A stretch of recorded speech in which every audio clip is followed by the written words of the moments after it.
बच्चों नमस्कार। सब मजे में है। तो आज हम लोग लेक्चर नंबर 6 करेंगे इलेक्ट्रिसिटी का, जो आपका चैप्टर नंबर 12 है क्लास 10th के फिजिक्स का। उसका लेक्चर नंबर 6 कर रहे हैं। आज के लेक्चर में हमारा focus series combination of resistors उसके बारे में है। और मैं उम्मीद करता हूँ कि आपने पीछे के 5 लेक्चर्स काफी अच्छे से देखा होगा, रिवाइज कर लिया होगा, और फिर इस लेक्चर को आप पढ़ेंगे तो काफी अच्छे से समझ में आएगा। और आप जितने भी बच्चे जो फर्स्ट टाइम इस वीडियो को देख रहे होंगे, दे ऑल आर एडवाइस कि आप इस चैनल को सब्सक्राइब करें। एंड आपके लिए इसमें बहुत सारे वीडियोस हैं यहाँ पे। आपके हर लेक्चर को, आपकी हर जरूरत को ध्यान में रख करके यहाँ पे बनाया गया है, तो आप उसको देखिए और उसका फायदा उठाइए। तो आज हम लोग इस लेक्चर नंबर 6 में एंट्री करते हैं और किसी भी टॉपिक, जो भी टॉपिक है हमारे पास, उस टॉपिक को ढंग से पढ़ने की कोशिश करते हैं। मैं sure, I am very sure कि आपको बहुत मजा आएगा और आप बहुत अच्छे से समझ पाएंगे टॉपिक को। तो लेट्स कम। तो जैसा बच्चा हम लोग कह रहे थे कि चैप्टर 12 इलेक्ट्रिसिटी लेक्चर 06 कर रहे हैं हम लोग। तो आज हमारा जो टॉपिक है, that topic is series combination. Series combination, ठीक है। नाउ द पॉइंट इज कि हम ये सीरीज कॉम्बिनेशन की हमें जरूरत क्या पड़ी, क्या होता है, क्या है ये। तो पहले हम छोटी सी बात करते हैं। सपोज कर लो, हम लोगों ने बहुत अच्छे से पढ़ा हुआ कि इफ देयर इज अ, अगर हमारे पास कोई कोई रेजिस्टेंस है, बेसिक चीज। I will come to this topic, हमें ये पढ़ना है, बट मैं आपको अपनी बात बहुत छोटे छोटे तरीके से रख रहा हूँ। सपोज कर लो मेरे पास एक, you all know this is resistance. ये रेजिस्टेंस का सिंबॉलिक रिप्रेजेंटेशन है। This is this is resistance. किसको रिप्रेजेंट करता है? रेजिस्टेंस को रिप्रेजेंट करता है। और ये साइन ऐसे लगा हुआ होता है, तो इसको ये क्या रिप्रेजेंट करता है? This is voltage, I mean cell. Cell को रिप्रेजेंट करता है। सेल को रिप्रेजेंट करता है। कुछ लोग इसको बैटरी भी कह सकते हैं। ऐसे ग्रुप ऑफ सेल को हम लोग बैटरी कहते हैं। एंड अगर हमारे पास राइट कहीं पे एक ऐसे ये दिखाया जाता है, तो this is representing a meter. Meter मतलब करंट मेजर करने का डिवाइस होएगा। और मतलब यहाँ पे ए लिखा हुआ है, और अगर ऐसे दिखा रखे और इसको लिख दिया तो ये वोल्ट मीटर है। वोल्ट मीटर है। Volt meter. So this is,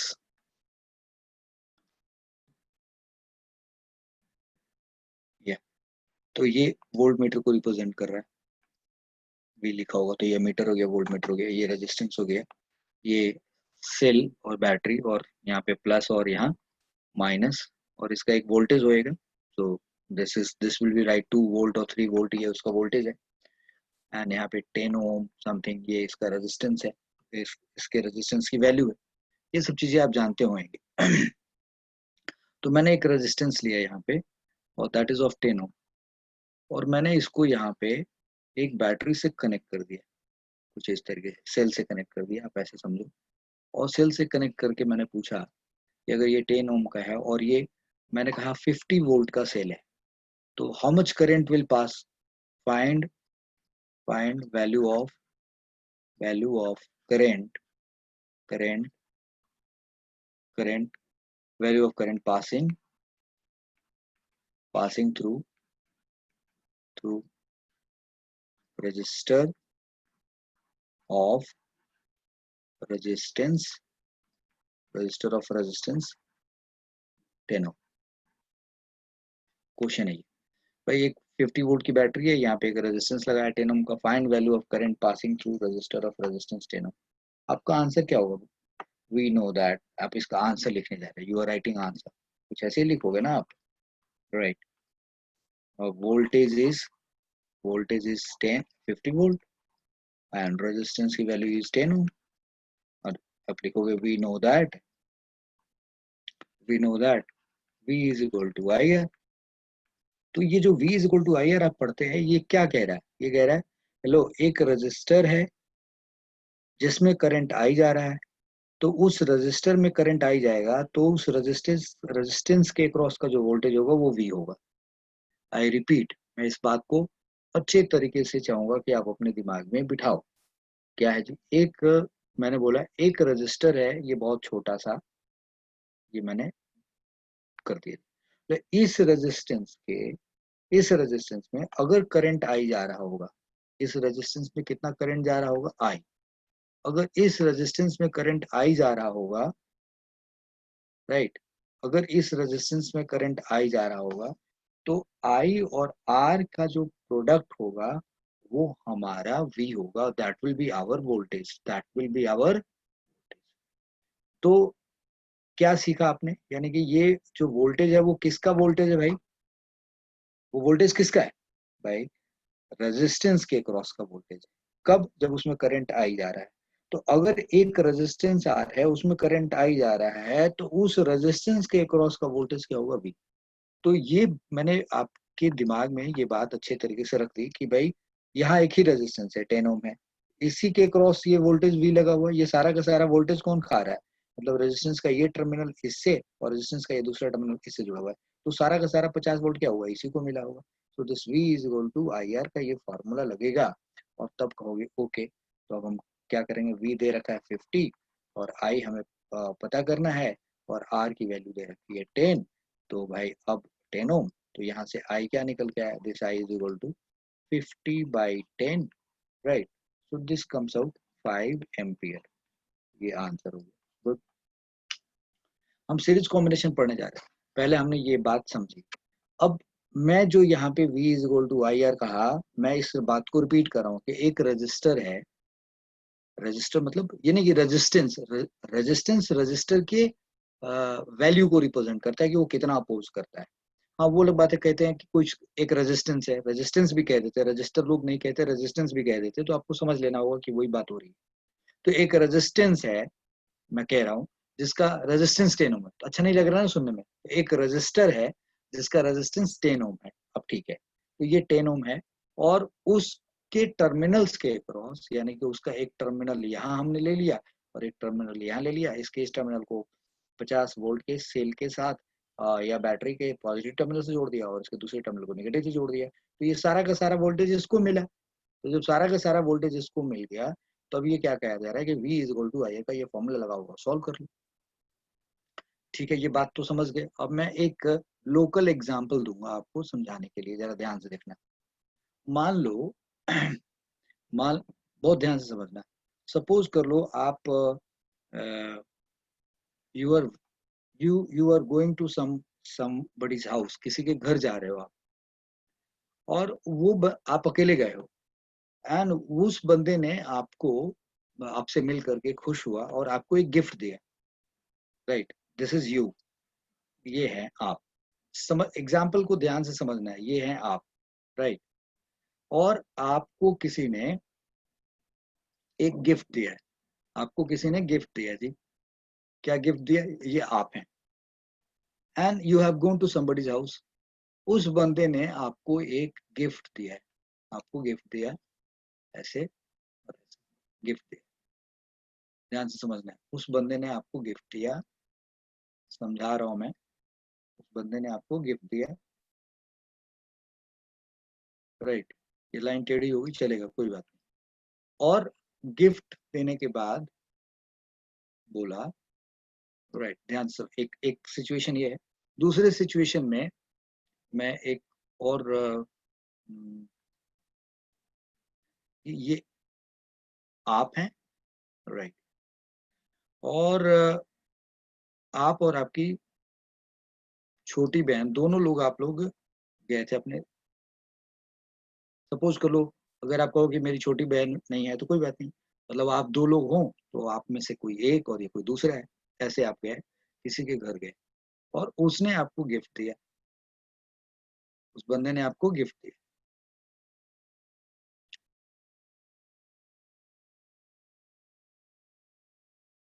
उस बंदे ने आपको गिफ्ट दिया, और गिफ्ट दे के बोला,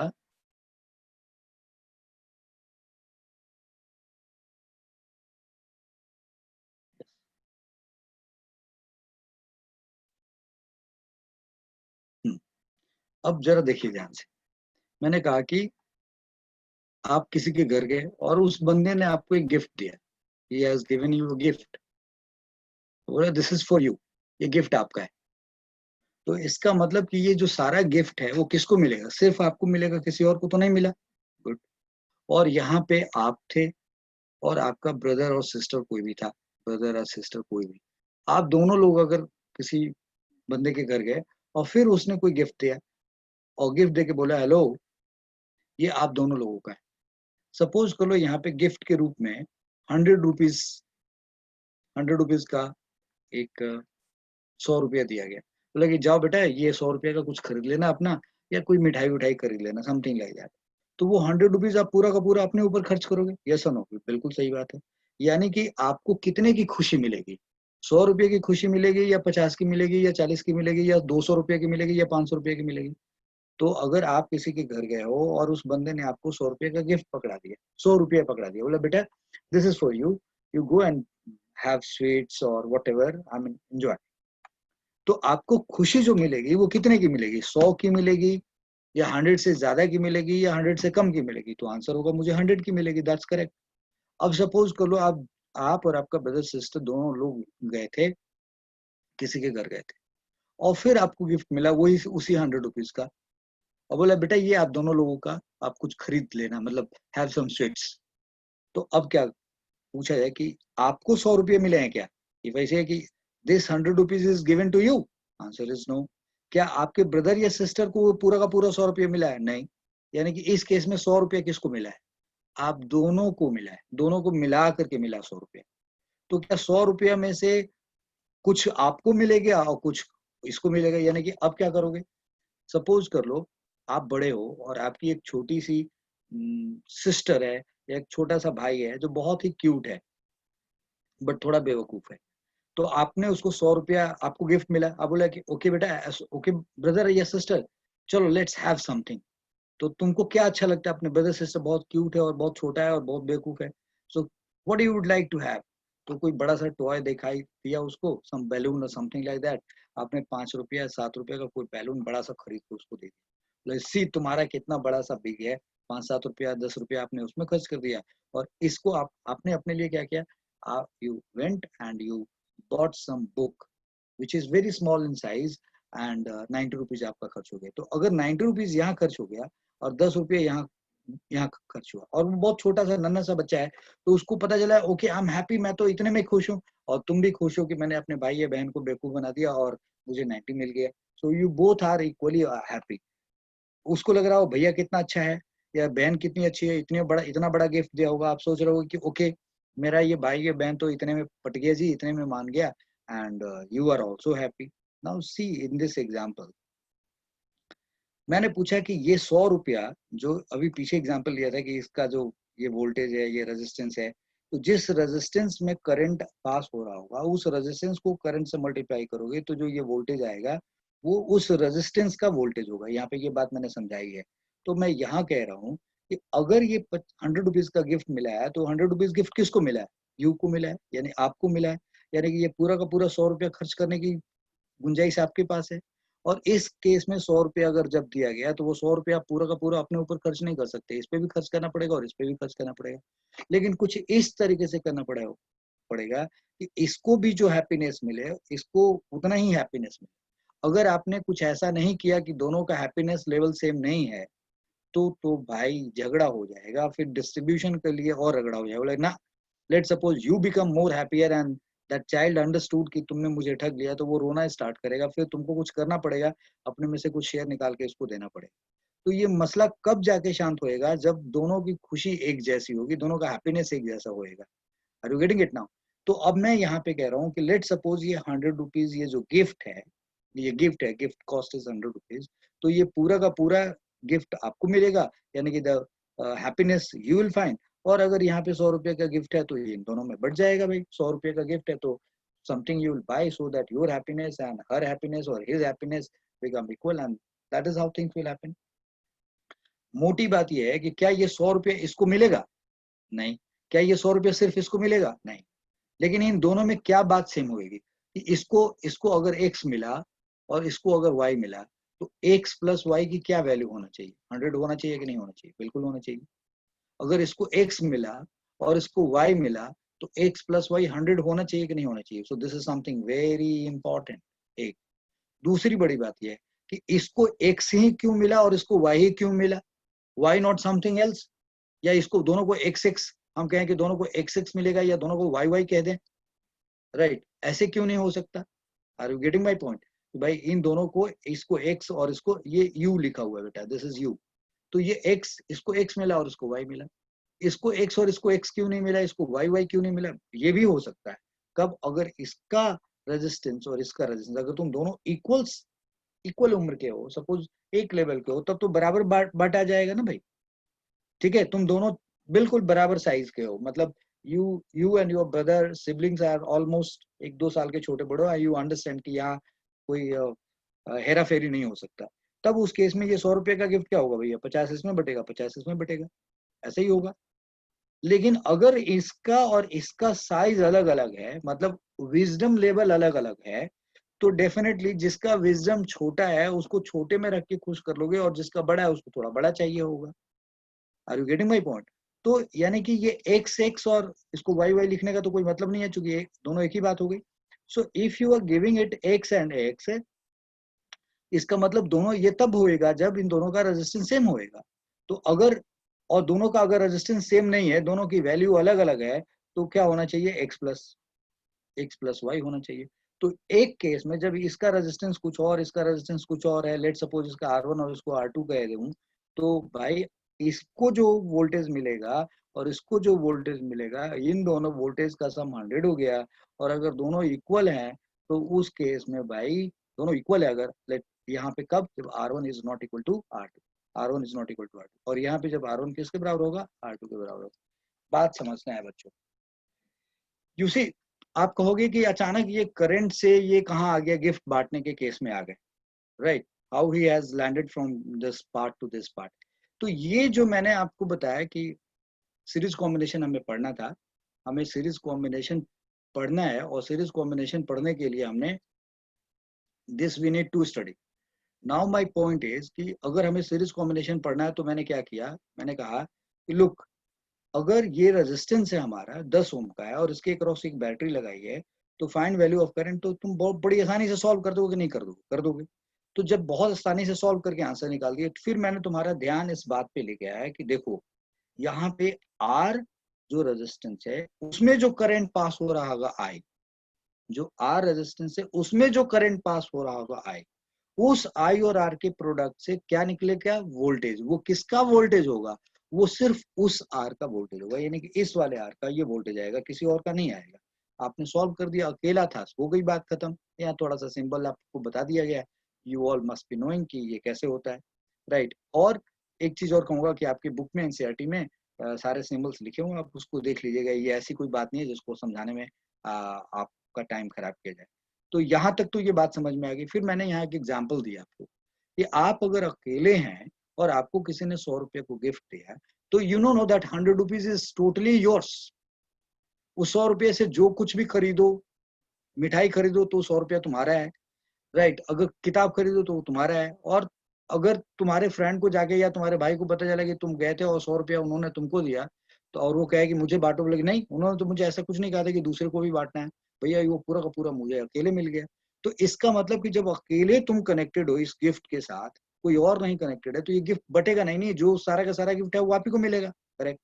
फिर मैंने एक दूसरा एग्जाम्पल दिया कि आप और आपके ब्रदर सिस्टर्स दोनों लोग किसी के घर गए और उस बंदे ने आपको 100 रुपए का गिफ्ट पकड़ा, 100 रुपया पकड़ा दिया, बोला कि बेटा ये आपस में आप लोग शेयर कर लेना, and have purchase something and share. तो जब शेयर करने की बारी आएगी तो क्या होगा, बराबर बराबर शेयर होगा या अनइक्वल शेयर होगा? That depends. कि अगर दोनों का साइज सेम है, दोनों का विजडम लेवल सेम है, तब तो बराबर बराबर बटेगा। अगर कोई, किसी की जरूरत बड़ी है और किसी की जरूरत बहुत छोटी है, तो जो छोटी जरूरत वाला है उसको कम में ही उसको उतना खुश किया जा सकता है, बड़ी जरूरत वाले को बड़ा देना पड़ेगा। तो इसका मतलब कि यहाँ रूल क्या है कि किसको कितना मिलेगा और किसको कितना मिलेगा, डिपेंडिंग अपॉन कि किसकी जरूरत कितनी है, या दूसरे शब्द में कि इसका रेजिस्टेंस कितना और इसका रेजिस्टेंस कितना है। अगर इसका रेजिस्टेंस और इसका रेजिस्टेंस सेम है, इसका और इसका रेजिस्टेंस सेम है, तब तो उस केस में भाई दोनों को इक्वल इक्वल बांटना पड़ जाएगा। और अगर एक का ज्यादा और एक का कम है, तो भाई एक को 100 दूसरे को वही बांटना पड़ेगा। तो इस केस में अगर आपसे पूछा जाए you just let me know कि इसको कितना वोल्टेज मिलेगा, इसको वोल्टेज कितना मिलेगा, इसको वोल्टेज कितना मिलेगा, तब आप क्या जवाब देंगे। तो एक इस तरीके का सवाल करते हैं हम लोग और फिर देखते हैं कि क्या होगा। So let me take you to the another page. ये एक एनालॉगी है, ये आई मीन हमारे लोकल लाइफ में एक एग्जांपल लिया मैंने, उससे समझाया। आपको पता है ना कि अगर ये R1 और R2 बराबर नहीं है तो इसको जो मिलेगा और इसको जो मिलेगा वो बराबर नहीं होगा, लेकिन इन दोनों में एक बात सेम होएगा, क्या है, they must be equally happy. यानी कि इस केस में और इस केस में यहाँ पे भी एक कंडीशन में क्या है, equally happy, equally happy, equally happy ये। और इस केस में भी क्या होना चाहिए भैया, अगर दोनों का रेजिस्टेंस बराबर है तो यहाँ भी कंडीशन क्या होना चाहिए, इक्वली हैप्पी होना चाहिए। यानी कि अगर इनके रेजिस्टेंस बड़े छोटे हैं तो इनको इक्वल हैप्पी करने के लिए किसी में एक्स और किसी में वाई भेजना पड़ेगा, किसी को एक्स देना पड़ेगा और किसी को वाई देना पड़ेगा। और अगर इनके रेजिस्टेंस बराबर है तो दोनों को इक्वली हैप्पी करने के लिए बराबर बराबर देना पड़ेगा।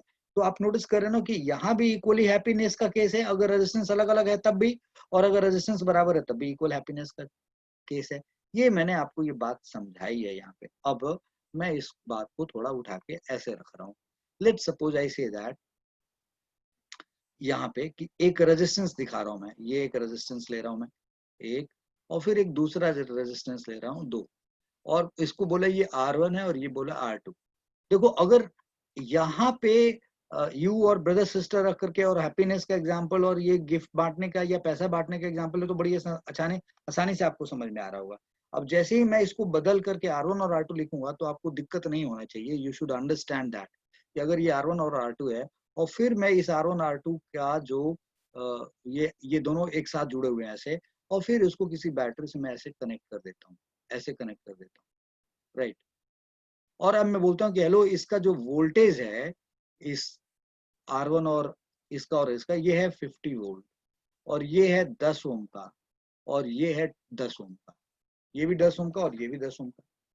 तो अब तो ये कंफर्म हो गया ना कि इसमें भी 10 ओम है और इसमें भी 10 ओम है, तो दोनों में हैप्पीनेस सेम होना चाहिए।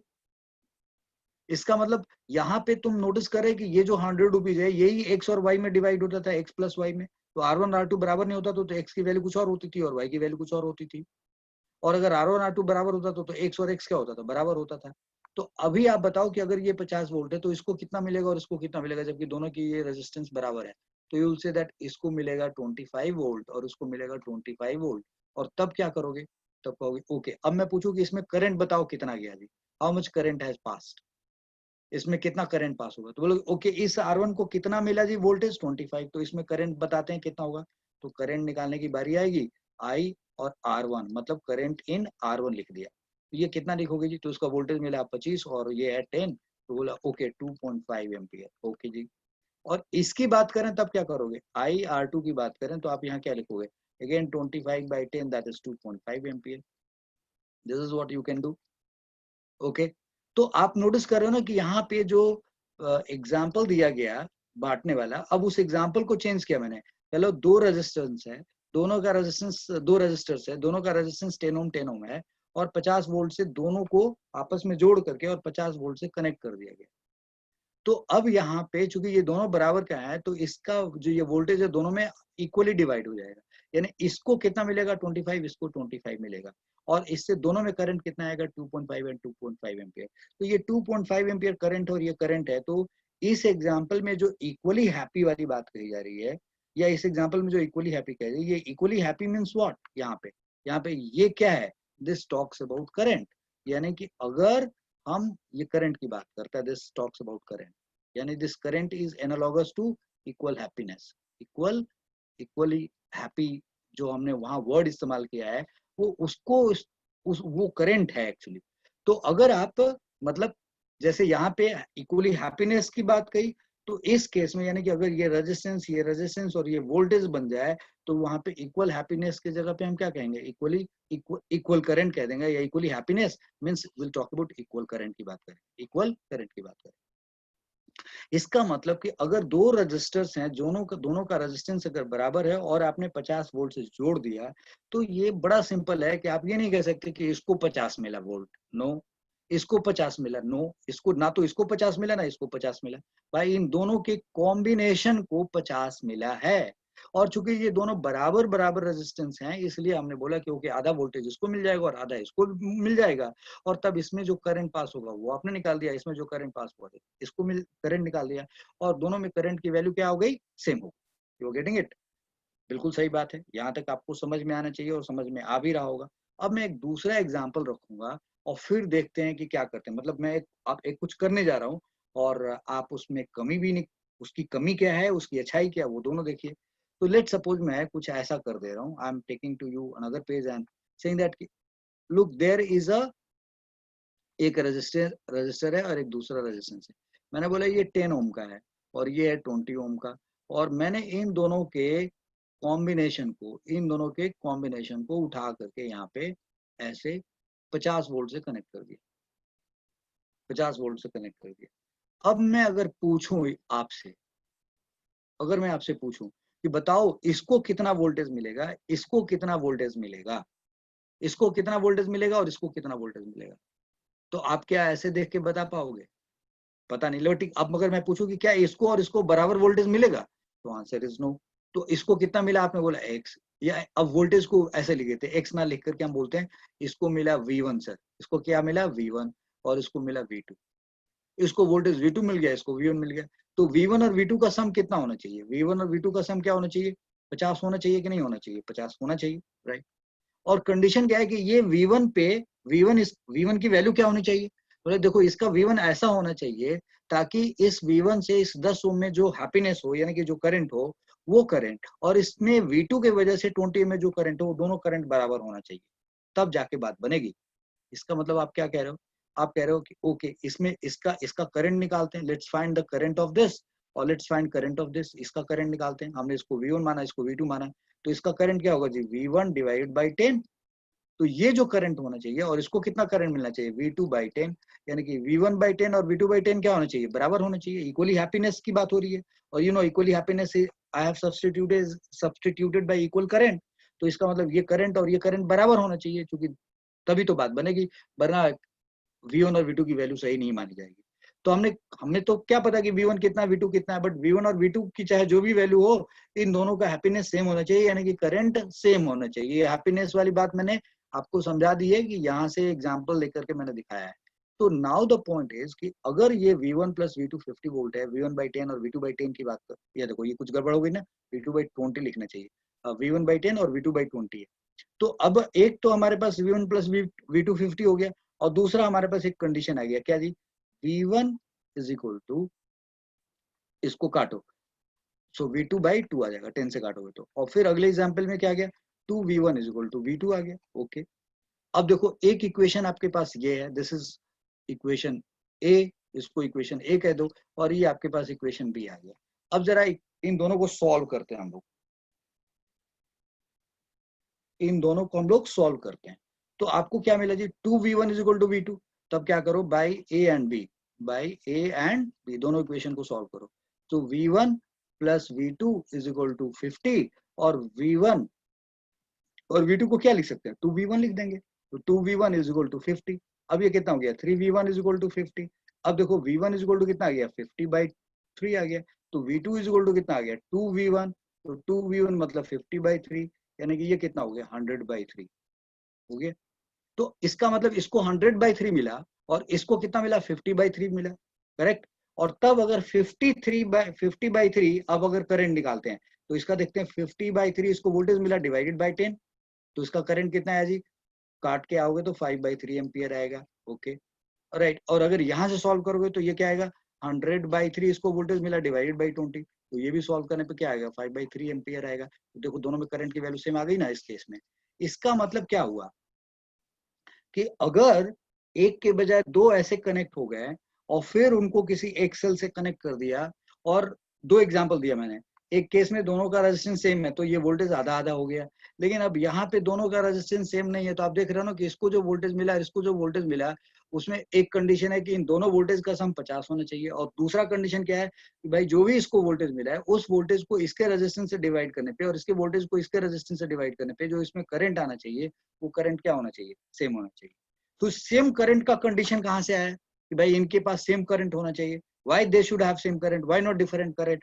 तो मैंने आपको यहाँ पे एक बड़ा लोकल एग्जांपल दिया कि आप और आपका ब्रदर सिस्टर किसी के फैमिली में गए और उन्होंने आपको 100 रुपया दिया, बोला कि देखो ये आपस में शेयर कर लेना आप लोग, लेकिन आपस में शेयर करना, खुश रहो। तो अब यहाँ पे 100 रुपये ना तो वो आपको पूरा मिलेगा ना 100 रुपये आपको पूरा मिलेगा। अभी 100 रुपये का डिवीजन होएगा जी आपस में, कुछ इस तरीके से डिवीजन होना चाहिए कि दोनों का हैप्पीनेस सेम होना चाहिए। अगर एक खुश हो गया दूसरा रोने लगेगा तो वो बंटवारा सही नहीं हुआ, फिर तो झगड़ा हो जाएगा। यानी कि बंटवारा तब तक करना पड़ेगा जब तक कि दोनों की हैप्पीनेस सेम ना हो जाए। तो ये जो हैप्पीनेस इस एग्जाम्पल में है, जो कॉमन एग्जाम्पल में जो ये हैप्पीनेस दिख रहा है या इक्वली हैप्पी दिख रहा है, यही सर्किट के केस में, रेजिस्टेंस के केस में, बैटरी के केस में वो क्या बन जा रहा है, करंट बन जा रहा है। तो आपने नोटिस किया कि मैंने यहाँ पे यू एंड आपके ब्रदर सिस्टर को किससे रिप्लेस किया, रेजिस्टेंस से चेंज किया। गिफ्ट को किससे रिप्लेस किया, वोल्टेज से रिप्लेस किया। और इक्वल हैप्पीनेस को किससे रिप्रेजेंट किया, किससे रिप्लेस किया, करंट से, इक्वल करंट से रिप्लेस किया।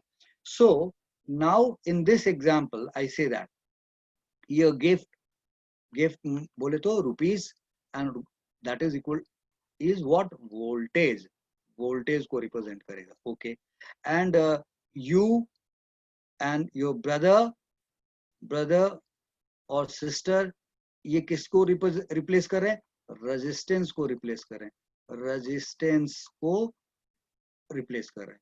और ये जो यस, इक्वल हैप्पीनेस किसको रिप्रेजेंट कर रहा है, इक्वल हैप्पीनेस का मतलब यहाँ पे करंट की बात हो रही है, हैप्पीनेस का मतलब करंट की बात हो रही है।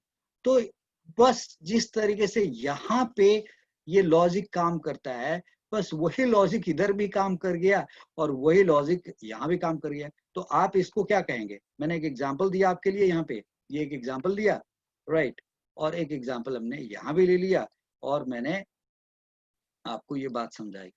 तो बच्चा आपने क्या समझा यहाँ पे, आपके लिए समझने वाली बात ये है कि अगर एक रजिस्टर दूसरा रजिस्टर अगर आपस में ऐसे जोड़ दिए जाएं और फिर उसको किसी एक सेल से कनेक्ट कर दिया जाए, तो उन दोनों को जो वोल्टेज मिलेगा वो बराबर बराबर भी हो सकता है और अनइक्वल भी हो सकता है, डिपेंडिंग कि उनके दोनों के रेजिस्टेंस इक्वल हैं तो बराबर मिलेगा और अनइक्वल है तो अनइक्वल मिलेगा।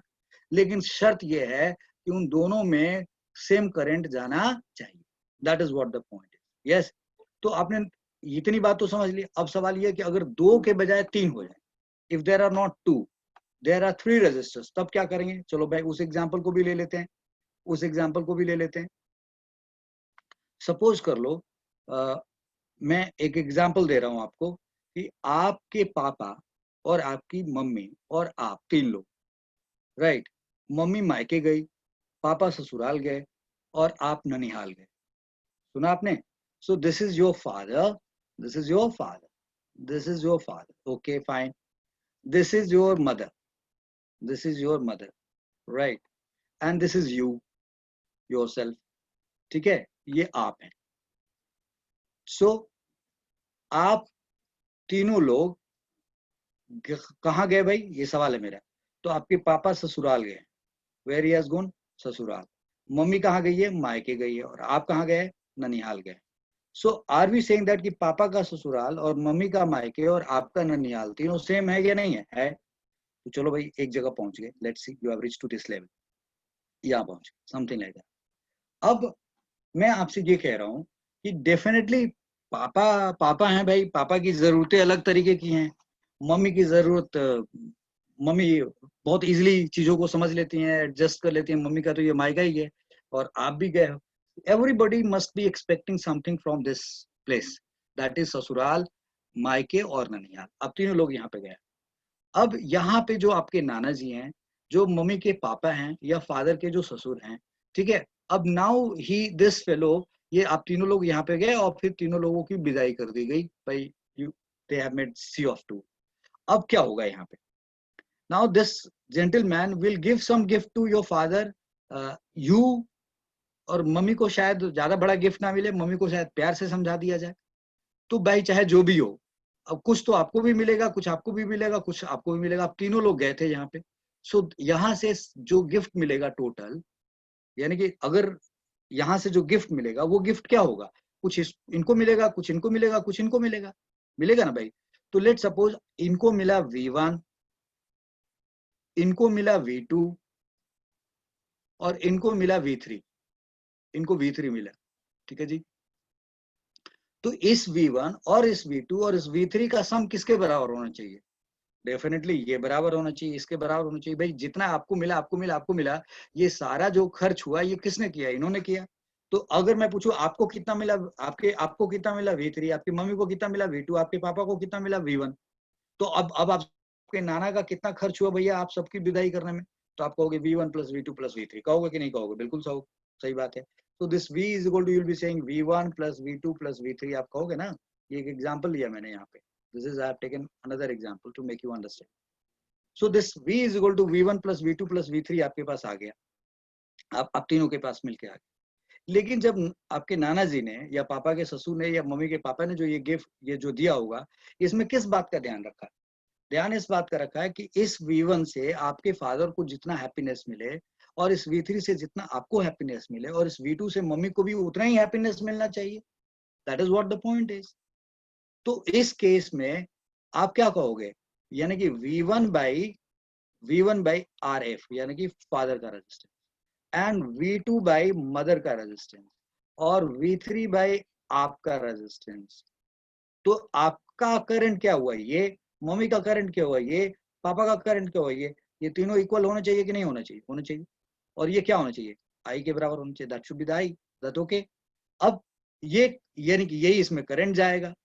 तो मेरा सवाल ये था कि अब सवाल ये था कि भाई इसमें सबको जाएगा, ये लॉजिक समझ गया? यानी कि इसमें डिवीजन कुछ इस तरीके से होगा ताकि इन तीनों का सम ये हो जाए, और फिर ये दूसरा कंडीशन, यानी कि ये कंडीशन पहला है हमारा, this is our first condition, this is first condition, और ये हमारे लिए दूसरा कंडीशन है कि भाई ये डिवीजन जो होना चाहिए कुछ इस तरीके से होना चाहिए कि इनका सम इसके बराबर हो जाए, और ये इन सब में जो करंट पास होना चाहिए, उन करंट सबके जो करंट होएगा वो क्या होना चाहिए? सेम होना चाहिए।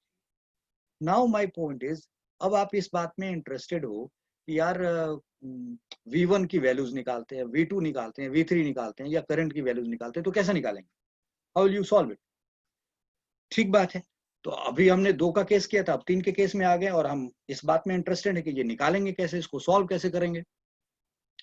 All right, so what we will do is, तो मान लिया जाए कि ये करंट आई, तो आपने मान लिया ना कि इन सब में करंट सेम जा रहा है।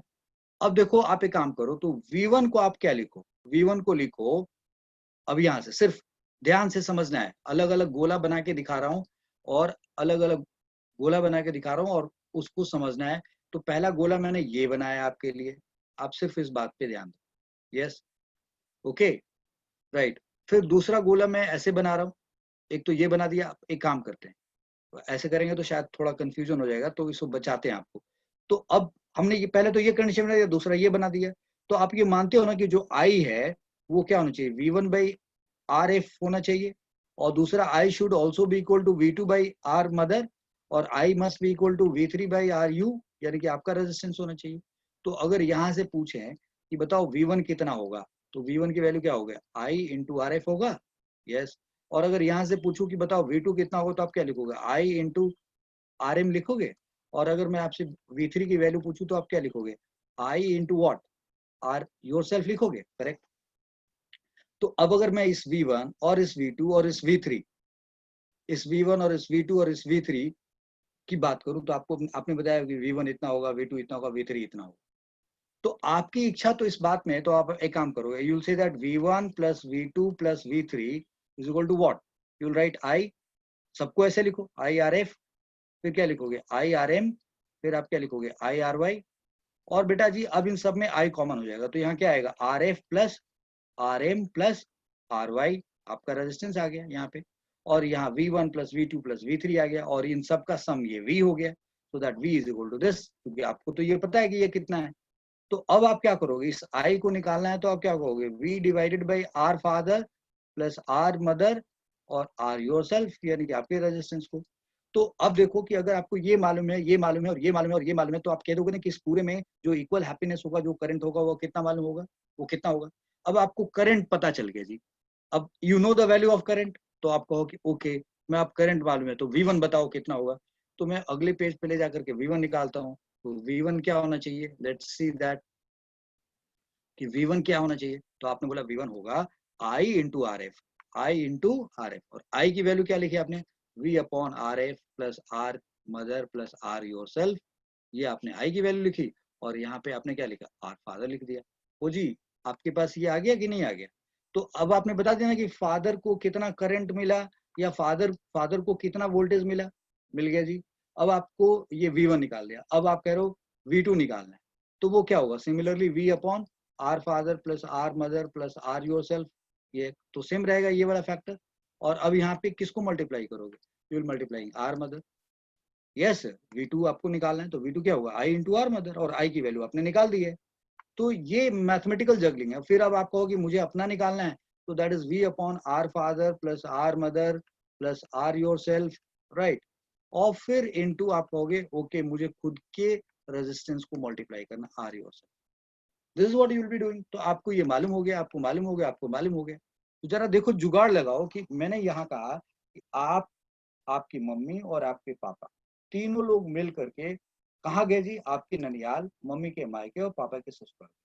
और फिर आप कुछ दिन रह करके वहां से लोग वापस लौट रहे थे, तो जब आपका फेयरवेल हो रहा था, आपकी विदाई हो रही थी, तो आपके नाना जी ने, पापा के ससुर ने और मम्मी के पापा ने कुछ गिफ्ट दिया आपको, राइट। और अलग अलग गिफ्ट दिया जी। अब ऐसा तो नहीं हो सकता कि इनको ज्यादा दे दे और ताकि मम्मी को बुरा लग जाए, या आपको बहुत ज्यादा दे दे और पापा कहें कि यार मेरे को कुछ खास मिला ही नहीं। तो this gentleman has to share this gift in such way that in सबको इक्वल हैप्पीनेस मिले। और सबकी जरूरतें अलग अलग है, तो हैप्पीनेस सेम प्रोवाइड करने के लिए अलग अलग अमाउंट खर्चा करना पड़ेगा। तो इनको V1 इस पे V2 और इन पे V3 खर्च करना पड़ेगा। तो भाई V1 plus V2 plus V3 का सम इसके बराबर होना चाहिए ना, हो गया। और फिर सब में इक्वल हैप्पीनेस होना चाहिए, तो भाई V1 by R F, V2 by R M, V3 by R Y, और ये ICM होना चाहिए। तो इसका मतलब आपने ये दो कंडीशन बना ली। अब बोला आपने इस इक्वेशन से कि देखो V1 कैसे निकालना, तो I इंटू आर एफ किया। फिर उसी तरीके से इस I, इसी तरीके से इस I और इसके बीच में अगर आप रिलेशन निकालते, और उसी तरीके से फिर आप कहो कि मैं इस I और इसके बीच में रिलेशन निकालूंगा, तो ये आपने 3 बार लिख दिया, एक बार ऐसे लिखा, ऐसे लिखा, ऐसे लिखा, और उसको यहाँ से सॉल्व करके ऐसे बना दिया। तो V1 V2 V3 आपके पास ये आ गया। तो आपने बोला कि okay this plus this plus this ये होना चाहिए, आपने ऐसे लिख लिया, और ये हो गया V। तो अब आप यहाँ से I निकाल दिए, यानी कि आपने मैथमेटिकल जुगाड़बाजी करके आपने इसमें कितना हैप्पीनेस जा रहा है, कितना करंट जा रहा है, that current you have found. और वो जो करंट निकाला आपने किसके फॉर्म में निकाला है, भैया टोटल गिफ्ट क्या था, टोटल वोल्टेज क्या था, और उस टोटल वोल्टेज में और पूरे सर्किट में कितना जो फादर मदर और यू तुम्हारा सबका रेजिस्टेंस क्या था। यानी कि दैट हमने आपको रेजिस्टेंस को किससे रिप्लेस किया था यहाँ पे इस एग्जांपल में, right. Resistance means you brother sister, यानी कि कुल मिलाकर के उन सबको, उनको खुश करने के लिए, यानी कि ये टोटल रेजिस्टेंस है। और इस तरीके से V अपॉन दिस करके आपने करंट निकाल दिया, और जब करंट निकाल दिया तो V1 की वैल्यू, V2 की वैल्यू और V3 की वैल्यू भी आपने निकाल दी। तो आपने देखा कि दो का केस हो, सिंगल का केस हो, सिंगल का केस तो सबसे पहले मैंने आपको यही डिस्कस किया था, बड़ी आसानी से देख लिया आपने। यानी कि यहाँ पे जो I है, ये I सिर्फ इसमें फ्लो कर रहा है, और ये उसका रेजिस्टेंस है, तो ये सिर्फ उसका वोल्टेज है, ये देख लिया आपने। यानी कि जिसका रेजिस्टेंस है उसमें जो करंट पास हो रहा है, उस करंट और रेजिस्टेंस के प्रोडक्ट से ये वोल्टेज आ गया, ओके। फिर मैंने ये एनालॉगी एक एग्जांपल लोकल लेकर के मैंने आपको ये बात समझाई, और फिर मैंने दो का केस लेकर के भी आपको समझा दिया। यहाँ पे आप वीडियो देख रहे हैं, आप इसको बार बार रिवाइंड करके भी समझ सकते हैं। और हमने यहाँ पे ये दो के एग्जांपल में भी समझा कि देखो R1 और R2 का दो एग्जांपल है, और दोनों का रेजिस्टेंस सेम हो, तो मैंने यहाँ समझा दिया। और फिर मैंने अगर अनइक्वल होएगा तो क्या होगा वो भी समझा दिया। और तीसरे की बात किया कि भाई अगर अलग अलग वैल्यूज होएगा तो क्या होगा, आपने कर लिया। अच्छा सपोज कर लो फादर मदर और यू, तुम तीन लोग ऐसे नहीं गए हो। सपोज कर लो यहाँ पे तुम जाते, यानी तुम जाते, तुम्हारा तुम्हारा जो ब्रदर है वो जाता, और तुम्हारी सिस्टर है वो जा रही होती, और तुम तीनों मतलब भाई बहन, तब क्या हो जाता है, नाना जी के लिए तुम तीनों इक्वल हो, फिर नाना का जो भी खर्च होता है वो क्या हो जाता है, इक्वल खर्चा हो जाता है। लेकिन फादर मदर और यू, तुम तीनों का जरूरतें अलग अलग हैं भाई, तो नाना जी तुम तीनों को इक्वल खुश करने के लिए अलग अलग अमाउंट पेश करना पड़ेगा। लेकिन अगर तुम ब्रदर सिस्टर होते तो नाना जी को फिर बराबर बराबर खर्च करना पड़ता। वो गेटिंग माई पॉइंट। यानी कि अगर रेजिस्टेंस तीनों सेम हो जाते तो बराबर खर्च करना पड़ता, और रेजिस्टेंस अलग अलग है तो भाई अलग अलग खर्च करना पड़ा। ये लॉजिक समझ में आ गया? Okay fine. हमने जो यहाँ बात समझ ली, जो डिवीजन का समझा है यहाँ पे कि कैसे कोई चीज डिस्ट्रीब्यूट हो रही है, कैसे गिफ्ट या रुपीज या जो वोल्टेज है वो कैसे डिस्ट्रीब्यूट हो रहा है, और कैसे वो इक्वल हैप्पीनेस मतलब वो करंट हो रहा है, पास हो रहा है। और तीसरी बात ये कि अगर हम लोग जुड़े हुए हैं ऐसे तो ये जो इस तरीके से जो जोड़ के जा रहे हैं हम लोग, कंबाइन होके जा रहे हैं, लाइक ये इसके साथ कंबाइन है, ये इसके साथ कंबाइन है, इस केस में ये इसके साथ एक ही चीज एक ही सर्किट में कनेक्टेड है, ये भी एक ही सर्किट में कनेक्टेड है, ये भी एक ही सर्किट में कनेक्टेड है। तो ये जो खास तरीके का जो जुड़ाव है, इस जुड़ाव को क्या कहेंगे? अब एक और एग्जांपल मैं आपके सामने पहले लेना चाहूंगा। लेट सपोज कुछ ऐसे कह दूं कि मैं एक एग्जांपल ले रहा हूं, ध्यान से समझना है। सपोज कर लो आप गए, राइट, और आपके mother, you and your mother both have went to your नाना जी, समथिंग लाइक दैट। ठीक है जी, you your mother have gone to नाना जी। और सपोज कर लो जब आप वहां पे गए तो आप उस जगह पे आप एक अपना फ्रेंड भी लेके गए, एक फ्रेंड लेके गए हो ऐसे, this is your friend, your friend. तब उस केस में अब नाना जी क्या करेंगे? तुम्हारी मम्मी को खुश रखेंगे, और तुम्हें और तुम्हारे फ्रेंड को उनको बराबर खुश रखना पड़ेगा, क्योंकि अगर उन्होंने तुम्हें गिफ्ट दिया और उसको गिफ्ट नहीं दिया तो तुम्हें लगे यार मेरे फ्रेंड की इज्जत नहीं रखी, और उसको ज्यादा दे दिए तुमको नहीं दिया तो और भी बुरा लग जाएगा। तब अब देख रहे हो ना कि यहाँ पे तुम्हारी मम्मी को जो खुशी मिलेगी और तुम्हें जो मिलनी चाहिए, अब यहाँ पे कहानी बदल गई। देख रहे हो आप? तो अब तुम्हारे नाना जी क्या करेंगे, इन दोनों के केस को, ये जो कॉम्बिनेशन है ये एक अलग सेट हो गया ना भाई। तो तुम्हारे नाना जी का एक ध्यान रखना होगा कि तुम दोनों भी खुश हो और तुम्हारी मम्मी भी खुश हो जाए, यानी कि you too are happy and your mother is also happy, इस बात का ध्यान रखना पड़ेगा, राइट। और फिर तुम्हें और तुम्हारे फ्रेंड को खुश रखने के लिए क्या किया जाएगा? तो ये जो कॉम्बिनेशन इस तरीके की भी हो सकती है, you are getting it, right. एक दूसरा सिचुएशन हो सकता है कि सपोज कर लो एक टीचर है यहाँ पे, और उस टीचर के सामने क्लास में वो टीचर पढ़ा रहा है, तो टीचर क्लास में पढ़ा रहा है जी, तो एक बच्चा यहाँ पे है, फिर एक बच्चा यहाँ पे भी है, और एक बच्चा यहाँ पे भी है। तो ऐसा हो सकता है कि टीचर एक को ध्यान कम दे और दूसरे को ज्यादा, और तीसरे को ज्यादा कम करे, ऐसा नहीं हो सकता ना। तो एक कॉम्बिनेशन ऐसा भी होता है। तो अभी जो हम लोग कॉम्बिनेशन पढ़ रहे थे कि क्या ऐसा टाइप का पढ़ रहे थे या क्या ऐसा टाइप का पढ़ रहे थे, नहीं ना। तो ये है हमारा मिक्स्ड कॉम्बिनेशन, ये है मिक्स्ड कॉम्बिनेशन, ये मिक्स्ड कॉम्बिनेशन कहलाता है, मिक्स्ड कॉम्बिनेशन है। और ये हमारा पैरेलल कॉम्बिनेशन कहलाता है। मैं इन सबको अलग अलग आपको पढ़ा के समझाऊंगा, आपको चिंता नहीं करना है। और ये जो कॉम्बिनेशन जो हम लोग यहाँ डिस्कस कर रहे थे वो क्या था? वो था सीरीज कॉम्बिनेशन। सो हम सीरीज कॉम्बिनेशन की बात कर रहे हैं। What is series? Series combination क्या होता है, होता क्या है सीरीज कॉम्बिनेशन, ये हमारे लिए इंपॉर्टेंट पॉइंट। तो अब अभी तक मैं आपको एग्जाम्पल से लेकर के चीजें आपको समझा रहा था, बता दिया कि क्या चीज होता है।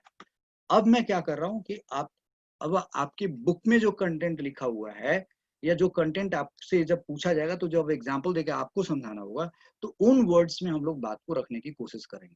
तो क्या कहेंगे भाई? Look at this here.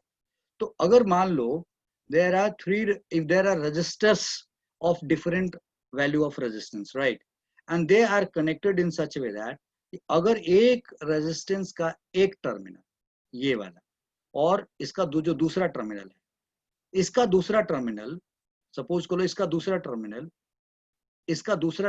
A2, और एक रेजिस्टेंस लिया आपने B, ये रेजिस्टेंस A है, ये रेजिस्टेंस B है, और इसके टर्मिनल को आपने नाम रखा B1 और इसके दूसरे टर्मिनल का नाम रखा B2। फिर आपने एक तीसरा रजिस्टर लिया जी, और इस रजिस्टर का नाम रखा C, और इसका C1 और इसका C2।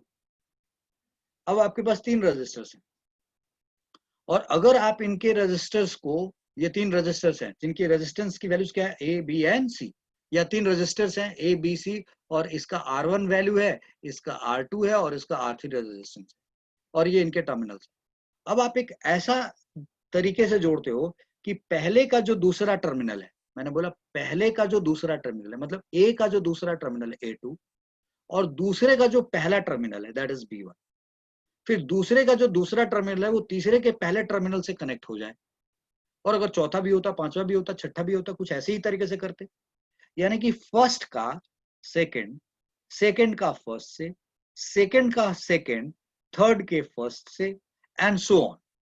अगर इस तरीके से ये कनेक्ट हो जाए तो ये क्या कहलाएगा? Series combination. आप लोगों ने अक्सर देखा होगा, ह्यूमन सीरीज की बात करते हैं हम लोग, ह्यूमन सीरीज की बात करते हैं, लोग हाथ में हाथ चेन बना करके खड़े हो जाते हैं। तो उस केस में अगर चेन बना करके लोग खड़े होंगे, लेट सपोज मैं ये एग्जांपल दिखा रहा हूं आपको यहाँ पे, लेट सपोज आप, एक बंदा ऐसे खड़ा हो गया, ऐसे, फिर ये दूसरा बंदा खड़ा हो गया, राइट, फिर उसने ऐसे हाथ बनाया, फिर ये तीसरा बंदा खड़ा हो गया जी, राइट, फिर ये कुछ इस तरीके से।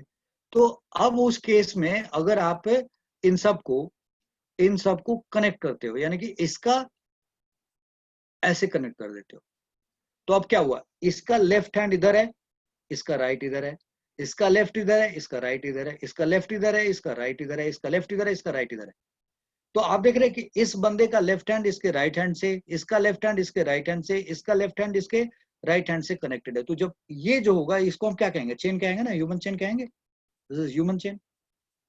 तो ठीक उसी तरीके से अगर रजिस्टर्स हैं हमारे पास, और उन रजिस्टर्स के टर्मिनल्स को कुछ इस तरीके से कनेक्ट कर दिया जाए कि फर्स्ट रजिस्टर्स का सेकेंड टर्मिनल दूसरे के फर्स्ट से, दूसरे का सेकेंड तीसरे के फर्स्ट से, और अगर इस तरीके से ये चेन वाइज कनेक्ट होएगा तो इसको हम सीरीज कॉम्बिनेशन कहेंगे। You are getting it? So if resistors are connected in such a way that second terminal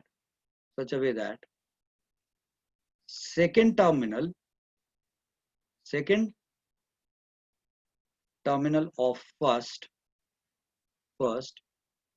joined with first terminal of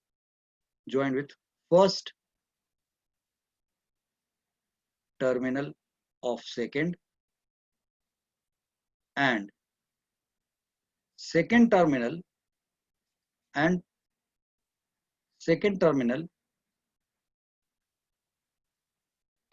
of second connected with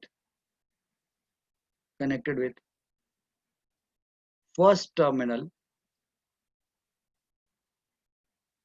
of third.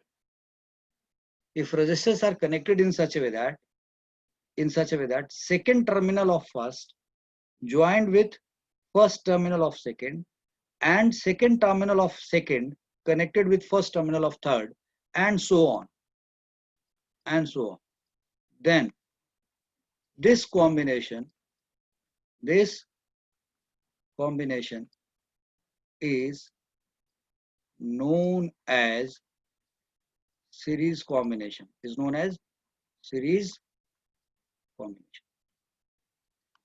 right? तो एक तो तरीका ये है इसको समझाने का, एक तरीका ये बना दिया गया, this is one way, right? तो this is the beautiful way to make you understand what is series combination. कुछ लोग ऐसे भी कह सकते हैं कि if resistors are connected to each other in such a way that the current passes through each resistor is same, and they all are in one straight chain, without any breakage, यानी कि यहाँ से कोई और यहाँ से कुछ ना निकल के जाए। लाइक इस बात को दूसरे तरीके से मैं अगर आपको चाहूँ, यहाँ तक ये बात समझ गए आप लोग? Now look at this here, what I am saying, let's suppose I say that there is a resistance R1, there is a resistance R2, there is a resistance R3, there is a resistance R4, there is a resistance R5, and somebody hello, एक ऐसे भी है, इधर भी जा रहा है और एक ऐसे भी जा रहा है। So now this is R1, R2, here R3, R4, R5, R6, R7। अब क्या होगा ना, R6 और R7, R3, R4, R5, R1, R2, तो क्या हम R1, R2, R6, R7 पूछ रहा हूं? फाइंड सीरीज कॉम्बिनेशन, इसमें सीरीज कॉम्बिनेशन बताओ। तो बहुत सारे ऑप्शंस लिख दे रहा हूं। पहला R1 R2, ओके। दूसरा R1 R2 R6 R7, C R1 R2 R3 R4 R5, now D R2 R2 R3, now E R3 R4 R5, F R6 R7, like. तो अब पूछा जाए कि इसमें फाइंड सीरीज कॉम्बिनेशन, इसमें से कौन कौन सीरीज कॉम्बिनेशन है, जरा ध्यान से समझना है बच्चा, बहुत तरीके से बात समझना है। सो व्हाट आई से इज हियर, ये जो आपको दिखा रहा हूं मैं यहाँ पे, जो यहाँ दिखा रहा हूं मैं कि R1 और R2 की बात करें तो देखो जी, R1 और R2 का, तो R2 का पहला टर्मिनल R1 के सेकंड से जुड़ा हुआ है, R2 का दूसरा टर्मिनल यहाँ रखा हुआ है, वो अलग बात है। बट R1 R2 को सिर्फ देखा जाए, सिर्फ R1 और R2 को देखा जाए, if you just look at R1 and R2, आपका ध्यान सिर्फ R1 और R2 पे है, तो आप एक गोला बनाइए और बोले देखो जी मैं तो सिर्फ R1 और R2 की बात कर रहा हूं मैं, ऐसे। तो अगर सिर्फ इतनी बात ध्यान दोगे तो आपको वो सीरीज कॉम्बिनेशन में दिखाई देंगे, बिल्कुल ये दोनों सीरीज कॉम्बिनेशन में। अब आप कहिए कि ओके मैं सिर्फ इस पे ध्यान देना चाहता हूं, let suppose I want to look at this part, something like this. If somebody says that कि मैं इस पे ध्यान देना चाहता हूं, क्या जी R6 और R7 पे ध्यान देना चाहता हूं, तो देखो जी R6 और R7 भी क्या है, R6 और R7 भी क्या है, सीरीज कॉम्बिनेशन में, दिस इज वेरी ट्रू। अब अगर somebody says that okay I will take this one, look at this here what I'm doing it, somebody says that मैं सिर्फ इसको ध्यान देना चाहता हूं, R3 R4 और R5 को, तो ये तीनों भी क्या दिखाई दे रहे हैं, सीरीज कॉम्बिनेशन में दिखाई दे रहे हैं। बट अगर आप इसके अलावा इफ यू से दैट, जैसे में अगर इसके अलावा अगर आप पहुंच गए इस जगह पे, इफ यू टेक दिस कि ये तो सही है, जैसे मिनट, ये तो सही है, ओके, R3 R4 R5 भी सही है, R6 R7 भी सही है, but these are not correct. Why? R1 R2 R6 R7, why they are not series? क्योंकि ये एक रास्ते में नहीं है, क्योंकि इस जगह से एक दूसरा ब्रांच खुल जा रहा है, तो ऐसा नहीं होना चाहिए। ये पहचानना सिखाना चाह रहा हूँ, यहाँ से यहाँ तक सीधे जाते हैं और अगर इस रास्ते से कोई दूसरा रास्ता नहीं निकलता तो ये सीधा सीरीज में होता है, तो फिलहाल ये सीरीज में नहीं। ओके जी। अब अगर मैं पूछूं R1 R2 R3 R4 R5 क्या ये सीरीज में है? ये भी नहीं है, क्योंकि इनके बीच से किसी पॉइंट से एक और रास्ता निकल गया, तो ये भी सीरीज में नहीं है। ओके जी। R2 और R3 की बात करें, R2 और R3, तो R2 के दूसरे टर्मिनल से R3 का पहला जुड़ा हुआ, लेकिन इसी से कोई और निकल गया, तो ये भी सही नहीं है। बेटा बात समझ में आ गई? So what I wanted to say that कि सीरीज कॉम्बिनेशन में हमें क्या ध्यान रखना है, सीरीज कॉम्बिनेशन में हमें इस बात का ध्यान रखना है कि भाई कि if registers are connected in such a way that second terminal of first joined with the first terminal of second and second terminal of second connected with the first terminal of third and so on, this combination is series combination. Means उनके किसी भी point से कोई दूसरा रास्ता नहीं निकलना चाहिए, there should not be some other branching, right? तो ये है ध्यान रखना कि so on, then the combination is known as series combination। और यहाँ पे हम और अगर कुछ ऐड कर दें यहाँ पे, provided there is no branching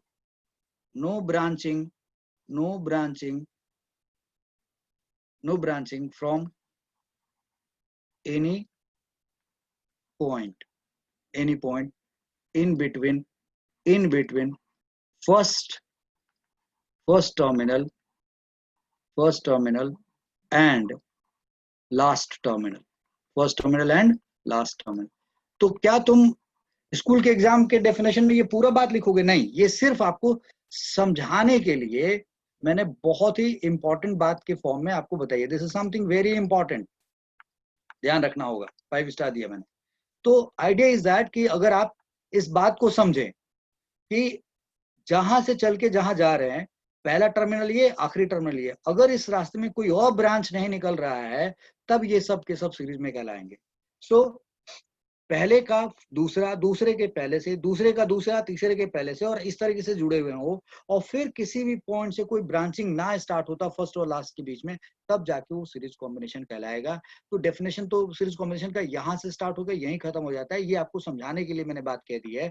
और फिर मैंने यहाँ देखो कि R1 R2 सीरीज कॉम्बिनेशन में आप बोले ये पहला पॉइंट ले लेता हूँ, ये आखिरी पॉइंट ले लेता हूँ, तो अगर आप इसको फर्स्ट पॉइंट और इसको फर्स्ट सेकंड पॉइंट लोगे, लास्ट पॉइंट लोगे, तो इस बीच में कोई ब्रांचिंग नहीं है, इसलिए ये हो गया। अब इस वाले में इसके फर्स्ट पॉइंट को, जो मैं बात कर रहा हूँ कि अगर आपने ये टर्मिनल और ये टर्मिनल को आपने मान लिया, बोला इसी दो टर्मिनल में, तो यस इसमें कोई ब्रांचिंग नहीं है, इसलिए आपस में हो गए। फिर आप कहो कि मैं ये वाला टर्मिनल, ये वाला टर्मिनल और ये वाला टर्मिनल लूंगा, इसके बीच में भी कोई ब्रांचिंग नहीं है, इसलिए ये सीरीज में हो गया। और अगर आप यहाँ से, ये थोड़ा यहाँ से खींच गया, तो लेट सपोज यहाँ से और यहाँ के बीच की बात करोगे, तो यहाँ भी कोई ब्रांचिंग नहीं है, इसलिए ये आपस में हो गया। लेकिन अगर आप R2 और R3 की बात करो तो बीच में ब्रांच हो गया। अगर R1 R2 R3 R4 R5 की बात करो फिर ब्रांच हो गया। अगर R2 R6 R7 की बात करो तो फिर से इधर से ब्रांच हो गया। तो इस बात का ध्यान रखना है। So I hope you have understood. पहचान करना आपको मैंने सिखा दिया कि सीरीज कॉम्बिनेशन होता क्या है। और सीरीज कॉम्बिनेशन का सबसे इंपॉर्टेंट रूल क्या है कि भाई सब में, राइट, मतलब जो बहुत इंपॉर्टेंट रूल है, ये अब आपको जो बताने जा रहा हूँ इसको ध्यान से समझना है कि सीरीज कॉम्बिनेशन की पहली इंपॉर्टेंट बात क्या है वो समझिए। दैट इज, पहली इंपॉर्टेंट बात क्या है कि current current will pass current will pass through each resistance current will pass through each resistance equally। सब में एक समान करंट जाएगा, that is equal happen. Current will pass through each resistance equally, this is one. दूसरा point ये है कि voltage will divide across each in such a way that voltage will divide across each in such a way that V is equal to V1 plus V2 plus V3, और अगर और भी है तो भाई समथिंग लाइक दैट, ये ध्यान रखना। और तीसरी बात कि भाई V1 by R1 और V1 by R1 और V2 by R2 और V3 by R3 और V4 by R4, ये सब क्या होने चाहिए, बराबर होना चाहिए। So now I would like to tell you कि पहला पॉइंट तो मैंने आपको ये बताया, दूसरा पॉइंट ये बताया, तीसरा पॉइंट ये बताया, ठीक है जी, समथिंग लाइक दिस। तो ये ध्यान रखने की बात है कि करंट सब में सेम जाएगा, वोल्टेज इस तरीके से डिवाइड हो जाएगा, और भाई ये बात ध्यान रखना पड़ेगा। और ये हुआ किसके बराबर finally, this all will be equal to what, I के बराबर होगा। ये किसके बराबर होगा, आई के बराबर। और अगर मैं, इतनी बात समझ गया आप, यस, तो इसको हम V अपॉन, आपने नोटिस किया यहाँ पे, जरा गौर से देखना, इस वाले केस में जो वोल्ट करंट आया वो क्या आया, टोटल जो नाना जी का खर्च हुआ आपके, और डिवाइडेड बाई सबका रेजिस्टेंस, यानी कि V अपॉन दिस।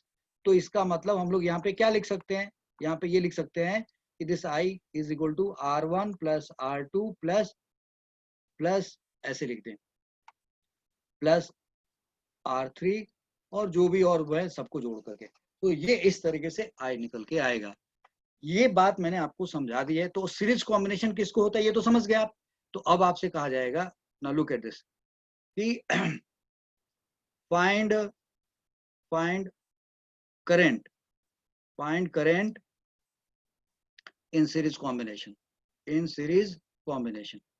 एक तो ये current pass, find current in series combination कितना होगा, राइट। और फिर आपसे कहा जाएगा फाइंड इंडिविजुअल वोल्टेज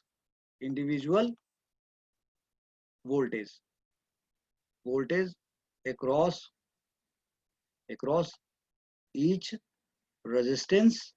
रजिस्टर लिखना चाहिए, but each resistance of combination, यानी कि कॉम्बिनेशन में जो भी रजिस्टर्स लगे हैं उनका कॉम्बिनेशन या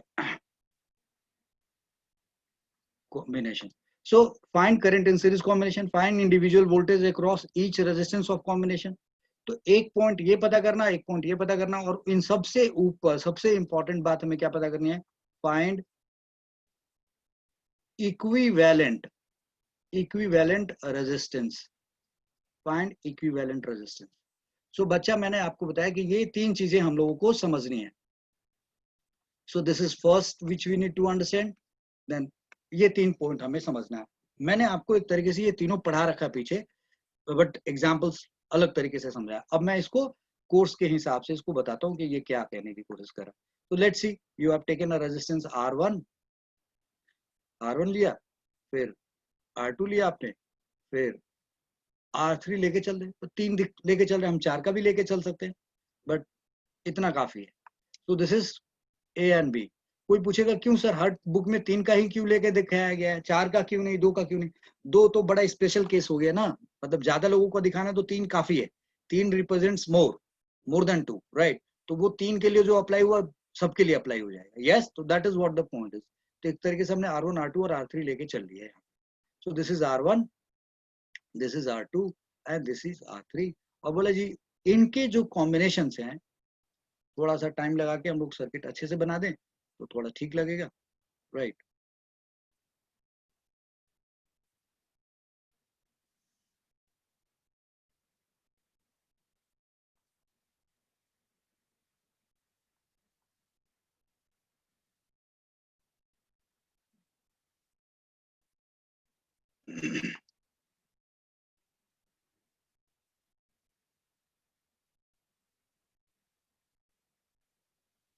ठीक है, तो हमने एक बैटरी ले लिया जो दो सेल से बना हुआ है। सपोज करो 5 वोल्ट इस सेल का है, 5 वोल्ट इस सेल का है, तो टोटल 10 वोल्ट हो गया, यानी कि ये V वोल्ट का हो गया।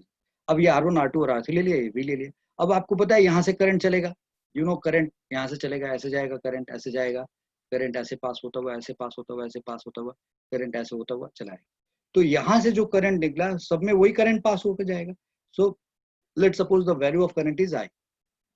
तो अब आप क्या कहोगे कि भाई इसमें जो करंट जा रहा है वो क्या करंट जा रहा है, आई, और इसमें भी कितना जा रहा है, आई, और इसमें भी कितना जा रहा है, आई। तो आपको इस रेजिस्टेंस में जो करंट जा रहा है, इस रेजिस्टेंस में जो करंट जा रहा है वो कितना जा रहा है, तो करंट इंटू जो रेजिस्टेंस मल्टीप्लाई करते हैं वो किसका आएगा, इसका वोल्टेज आएगा। तो अब आप यहां से कहो कि लुक, इसका वोल्टेज, सपोज करो इसमें करंट आई जाने से इसके अक्रॉस वोल्टेज V1 मिला, और इसमें करंट आई जाने से, यही करंट इधर से इधर जा रहा था, तो इसमें जाने से इसके क्रॉस जो वोल्टेज मिला हमें वो V2 मिल गया, और इसमें करंट आई जाने से इसके क्रॉस जो हमें वोल्टेज मिला वो हमें V3 मिल गया, समथिंग लाइक दैट। तो आप कहिए we know that, we know that. अभी आपने पीछे देखा है ना, पढ़ा है ना कि भाई सीरीज कॉम्बिनेशन में क्या क्या होता है, वोल्टेज डिवाइड होता है ताकि ये हो, और करंट हर किसी का इक्वल होना चाहिए, करंट सेम पास होना चाहिए। तो आप यहाँ पे अब लिख रहे हैं वी नो दैट। कैसे पता चला सेम करंट होना चाहिए, वोल्टेज डिवाइड होना चाहिए? पीछे लोकल एग्जांपल्स जो हमने लिए थे, अपने सोशल लाइफ के एग्जांपल्स लिए, वहां से ये बात स्पष्ट हो गई। तो जो हम लाइफ में देखते हैं वही चीज तो वहां होना चाहिए, ये बात है यहाँ। सो वी नो दैट वो same current will pass, same current will pass across circuit. इस सबको इकट्ठे, इस पूरे को इकट्ठे हम लोग क्या कहते हैं, सर्किट कहते हैं, राइट? इस पूरे को इकट्ठे क्या कहेंगे हम लोग, इस पूरे को इकट्ठे क्या कहेंगे, सर्किट कहेंगे। तो across circuit, we know that same current will pass across circuit, right? And voltage across R1 R2 and R3 are V1 V2 and V3, right? and and let यहाँ पे लिख देना, and let voltage across R1 R2 this like this, then क्या होना चाहिए, V should be equal to V1 plus V2 plus V3 होना चाहिए, correct? और यू नो बट अब यहाँ लिखोगे but V1 is equal to IR1, V2 is equal to IR2 और V3 is equal to IR3 होना चाहिए। Therefore यहाँ पे आपने इसको इक्वेशन ए बना दिया, ए। अब यहाँ से चल पड़े, therefore V is equal to क्या हुआ जी, सो IR1 plus IR2 plus IR3 लिखेंगे आप, और इन सब में से I कॉमन ले लीजिए, ये क्या आ गया R1 plus R2 plus R3 हो गया, और यहाँ V आ गया। अब ये जो R1 plus R2 plus R3 जो हमारे पास ये पूरा है, इसको क्या कहेंगे, व्हाट इज दिस। तो अगर कायदे से ये तीनों ना होते, ध्यान से सुनना बच्चे, अगर ये तीनों नहीं होते, ये तीनों नहीं होते और तीनों के जगह पे हम एक कोई रखते, कोई एक रेजिस्टेंस रखते, और उसमें ये वाला जो सेल है, ये बैटरी है, उतना ही करंट दे रहा है जितना कि ये सब मिलके, जितना कि ये सेल इन सब में दे रहा है। आपको समझ में आ रहा है मेरा पॉइंट। सपोज करो ये 1 2 3 लोग सीरीज में थे और ये इनको आपस में जोड़ दिया, तो इसका वोल्टेज ऐसे ऐसे डिवाइड हो गया और इसमें करंट इतना पास हुआ। अब मैं कह रहा हूं इन तीनों को हटा करके कोई एक रेजिस्टेंस ला के रखते हैं अकेला, जिसका रेजिस्टेंस कितना है जी, R1 plus R2 plus R3 है, इतने के बराबर है। तो अगर इन तीनों के जगह पे इकट्ठा एक ही रखते, तो उसमें भी करंट तो यही आई पास हो रहा है ना, जो इन सब में पास हो रहा है और उसी सेल से पास हो रहा है। तो इसका मतलब कि इन तीनों के जगह पे अगर ये रख दिया जाए, तो उतना ही करंट बैटरी से निकलेगा, उसी वोल्टेज ऑफ बैटरी से निकलेगा। तो इसका मतलब कि ये तीनों मिलके जो काम करा रहे हैं, अगर इन तीनों की जगह पे इकट्ठे इकलौता ये रखा जाता, तभी ये उतना ही करंट लेता उसी सेल से, उसी वोल्टेज के बैटरी से। तो इसको हम लोग कहेंगे इक्विवेलेंट रेजिस्टेंस। क्या कहेंगे, इक्विवेलेंट। वाई इक्विवेलेंट मतलब ये तीनों मिलकर जो काम कर रहे हैं उसकी जगह पे इकलौता ये अकेले काम कर ले रहा है, यानी कि 3 के बजाय ये अकेला काफी है। Means this is not equal to the 3 but it is equivalent. Is that okay ना। तो यहाँ पे ये इक्विवेलेंट है, तो इसको हम लोग कहेंगे इक्विवेलेंट रेजिस्टेंस। तो इसको अगले स्टेप में लिख देंगे, this V is equal to IR equivalent. तो यहाँ से ये जो आपने बनाया इसको हम इक्वेशन B लिखेंगे, this is our equation B। ये इक्वेशन B हो गया और ये हमारे लिए इक्वेशन C हो गया। अब हमें जो कुछ चाहिए था सब निकाल पाएंगे हम लोग यहाँ से, A B C, और इसको आप कुछ रख दो। यह काम करते हैं बेटा, इसको B लिखा, इसको C लिख दिया, इसको D लिख दिया, और ये इक्वेशन E बना दिया। लेट्स सपोज थोड़ी देर के लिए ये हटाया इसको, राइट, इसको भी हटा दिया, और मैंने बोला कि right I I yes ABCD, और ये बोला देखो जी ये हमारे लिए E है और ये हमारा इक्वेशन F है, ABCDEF ऐसे लिखिए। तो ये हमने सारी बात लिख ली। तो अब यहाँ से यानी कि जब आपसे पूछा जाएगा इक्विवेलेंट रेजिस्टेंस निकालो, तो भी यही करेंगे आप। करंट इन सीरीज कॉम्बिनेशन निकालने के लिए बोले जाए तो आप यहाँ तक आएंगे, राइट। और इंडिविजुअल वोल्टेज निकालने की बात की जाए तब भी आप ऐसे करेंगे। तो देखिए चलते जाएंगे, यहाँ तक सारी बात समझ गए होंगे। तो अब हम A से F तक पहुंच गए। अब अगले स्टेप में हम क्या कह रहे हैं, बहुत ध्यान से समझना है बच्चे। So what I am saying now from here to here कि राइट, तो अब अगर मैं फ्रॉम E या this from F, from F, right, R equivalent क्या हो गया जी, R1 plus R2 plus R3 from F and E। भाई आप E और F इक्वेशन से देखें तो ये क्या होना चाहिए, ये R इक्विवेलेंट किसके बराबर हो, इसके बराबर से। तो ये R इक्विवेलेंट हो गया। तो यहाँ से सीखा क्या कि in series combination, in from this की R1 plus R2 plus R3, यानी कि इन सीरीज कॉम्बिनेशन जो इक्विवेलेंट रेजिस्टेंस है वो क्या होगा, is sum of individual resistance. तो ये हमें बात समझ में आ जानी चाहिए। पहली बात ये कि इक्विवेलेंट रेजिस्टेंस कैसे निकाला जाता है, सबको सम कर दिया जाता है। फिर हमसे पूछा गया कि find current in series combination, तो वो क्या करेंगे। तो आप देखो यहाँ पे कि अब आपको इक्विवेलेंट रेजिस्टेंस पता है, तो I इज इक्वल टू क्या होगा, V अपॉन R इक्विवेलेंट होगा, राइट। तो सिर्फ like since V is equal to I into R equivalent, therefore I is equal to क्या होगा, V अपॉन R इक्विवेलेंट होगा। तो इसका मतलब V upon R1 plus R2 plus R3 something like this, ये आ जाएगा, ओके। और अब कहोगे कि मुझे VR1 चाहिए, यानी कि R1 के क्रॉस का वोल्टेज चाहिए, तो क्या होगा, I इंटू R1 होगा। तो I की वैल्यू आपको पता है, that is V R1 plus R2 plus R3, ये आपको पता है कि ये होगा। और फिर इसमें क्या मल्टीप्लाई करोगे, R1 मल्टीप्लाई करोगे, right.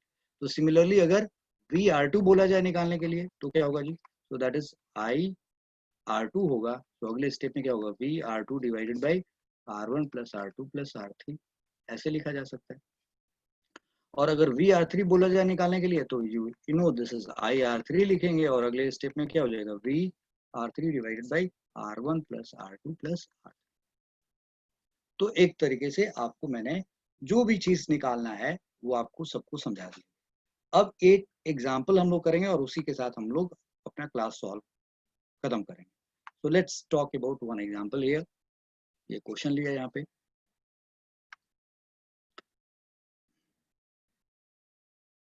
So let's talk about like आपके पास 10 ओम है, फिर ये 20 ओम है, एंड दिस इज राइट 70 ओम है, और आपने इन सब के अक्रॉस एक 50 वोल्ट की बैटरी लगा रखी है। पहला फाइंड आर इक्विवेलेंट, दूसरा फाइंड करंट, एंड तीसरा find V10, V20 and V70, मतलब सबके अक्रॉस वोल्टेज निकाल। तो क्या करेंगे?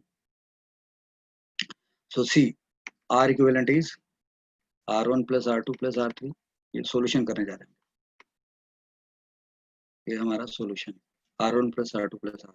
तो क्या होगा जी? 10 प्लस 20 प्लस 70, that comes out how much? 100 ohm. Okay, first part solve हो गया हमारा जी। अब हमसे करंट बोला गया है, तो आई क्या होता है? V अपॉन R इक्विवेलेंट होता है। V कौन सा? पूरे का, सर्किट का। So that is V is how much? 50 volt. R equivalent कितना? 100। सो दिस कम्स आउट 1/2 एम्पियर। अब अगर हमसे पूछा जाए भाई V10, 10 के क्रॉस का वोल्टेज बताओ, तो क्या करेंगे? उसमें करंट कितना जा रहा है? Half ampere. सो 1/2 एम्पियर, और उसका रेजिस्टेंस कितना है? 10। सो this comes out 5 volt. Okay, 5 volt हो गया। अब अगर V20 पूछा गया तो 1/2 इंटू 20, ये कितना गया जी? 10 वोल्ट आ गया। और V70 पूछा गया तो क्या गया? Half into 70, that comes out 35 volt. अब देखो इन तीनों को सम करो तो कितना होगा? 35, 10, 45 प्लस 5, 50 आ जाएगा ना। तो इस तरीके से आप सॉल्व कर सकते हैं। तो मैं ये चाहूंगा कि आप सीरीज कॉम्बिनेशन के ये पूरे वीडियो को बार बार देखिए और फिर सीरीज कॉम्बिनेशन के फंडे पे आइए। हम अगले लेक्चर में आपसे पैरेलल कॉम्बिनेशन की बात करेंगे, और मुझे उम्मीद है कि आप सीरीज कॉम्बिनेशन अच्छे से समझ गए होंगे। राइट बच्चों? So thank you very much for being in this class for this almost 1 hour class, 1 hour time, and I would say you that कि खुद भी देखिए, अपने दोस्तों तक पहुंचाइए इस वीडियो को, एंड आपको समझ में आ रहा होगा, आपको लेक्चर पसंद में आ रहा होगा, तो you must like this, must press the like button. And अगर आप में से किसी ने अभी तक आप वीडियो देख रहे हो और सब्सक्राइब नहीं किया हो, तो आपको चैनल को सब्सक्राइब करना चाहिए। Share, promote. Thank you very much for being in this class. God bless you. See you in the next lecture. Till then, bye bye beta.